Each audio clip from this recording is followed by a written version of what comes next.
蒹葭苍苍，苇草荡荡，这里满眼绿荫，春水一红，宛如一幅清新淡雅的水墨画。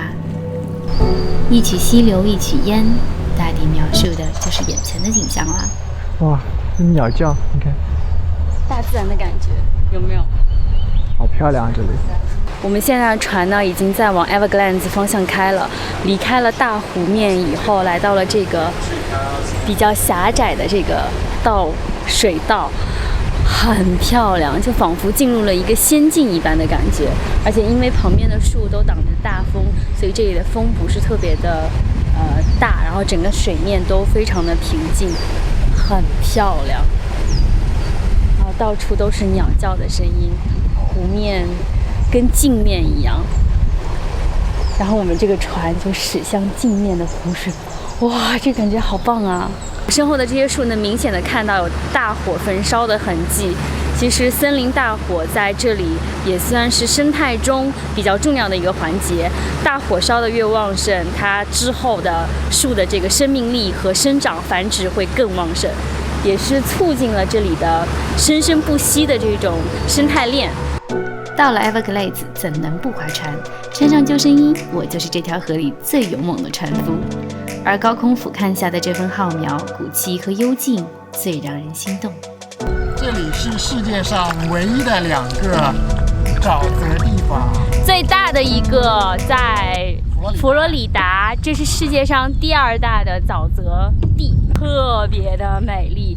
然后以前我们来 Noosa 的时候，很少会有人跑到 Everglades 这边来，但是我觉得这里真的超值得来体验，会有不一样的感觉，有区别于沙滩大海的风光，这里更像是一个世外桃源和仙境，而且这里很安静，就是周围你能时不时的听到鸟叫的声音，以及我们2个人的说话声，除此之外就没有任何人说话了。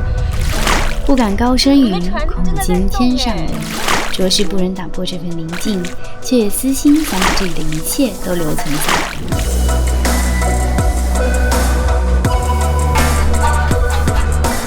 这个草莓多大？巨大，巨大！他说它是 super sweet， 因为阳光海岸这边有草莓农场的，这个应该就是阳光海岸那个草莓农场那边过来的。与盈盈秀水间截然不同的周末市场，透着一股子烟火气与热闹劲儿。街头行为艺术表演者会给你撒上一份好运祝福，满手满眼的金粉色晃得让人幸福。而总能遇到一些摊位上的新奇物件，能对上你的口味。People who love to eat are always the best people, so I am the best people. 你看，我要把这个买回去，你买吧，挂在我们家门口。当生活变简单，对快乐的感知度会越来越敏锐。买到一只心仪的杯子，发掘一处无人的美景，这些点滴生活里的细枝末节，就像是人生中无尽的宝藏。我们现在在这个 Botanic Garden 的一个长得非常像罗马斗兽场的地方，这里特别好看，然后特别适合拍照，还有拍风景。据说这边晚上的星空也很好看。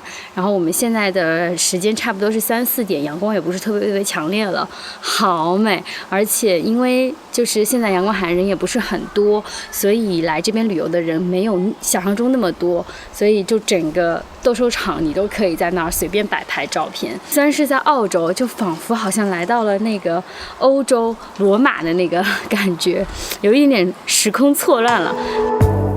远处的花还在盛开，可棕榈树下却是记忆里夏天的样子。南半球的季节变换和温度的错乱，总是能给旅行增添一些趣味性。可谁又能挡得住夏日里的热浪和自由呢？徒步挑战现在开始，我们在 National Park 这个徒步的起始点，然后我们准备沿着这个海岸线一路往前走。这条路是全程是10.8公里，总共需要4个小时走完。按我们今天的时间来看的话，大概能走一半吗？走一半差不多。我们预计可以在 Hell's Gate 这边，然后往回走。你看看我们能不能挑战成功吧。徒步带来的快乐，除了身体上的压力释放，更多的是可以抛开杂念去感受自然。大海的温度、海风的声音、潮起潮落的瞬息变化，都会替我赶走一些不安分的焦躁情绪。我们到达啦，我们现在在山顶啦。我们应该已经走了大概30公里了，然后我们已经到了我们之前预期说要走到的那个点。这个海水非常的蓝，还有人在玩摩托艇，你看到了吗？对，看到了。这里好美啊，好喜欢这里哦。海波在阳光下闪着亮光，滚烫的岩石沙烁充满了海水沸腾蒸发后的眼泪。在这个世界上，总有一些看似不经意的东西会突然俘获我们的心，比如一段徒步挑战的成功，比如在这个晴朗的午后，天空有着满目的蓝色。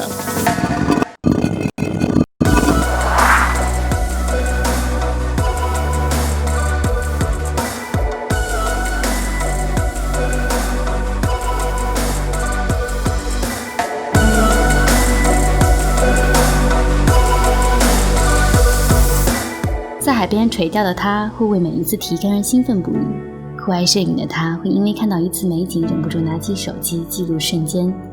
人们对幸福的感知度取决于你内心有多丰富，要坚持你爱的要多小，要活在每一个琐碎里。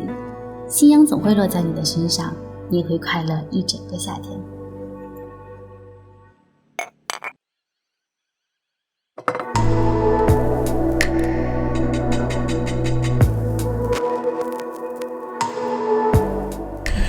他们都用脚踢到。给大家解说袋鼠打架现场解说，由我们的阿超同学解说。还有一个走过去，还有他漂亮的闪躲，还有一个又过去，还又闪躲去了，还继续，他要犯规呢。袋鼠打架的时候用脚踢是不犯规的，我们看他会不会有脚踢。在帐篷露营最大的好处就是可以随时闯入野生动物们的闲暇生活，打完架我们依然还是好朋友哟。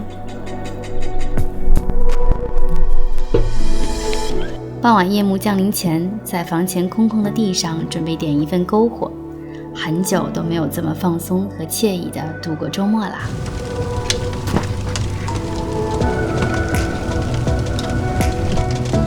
在很多人眼里，我们每天的日子渺小又重复，可当你兜里揣着星光，平凡的日子里都能溢出幸福和欢喜。我们下一期 vlog 再见啦！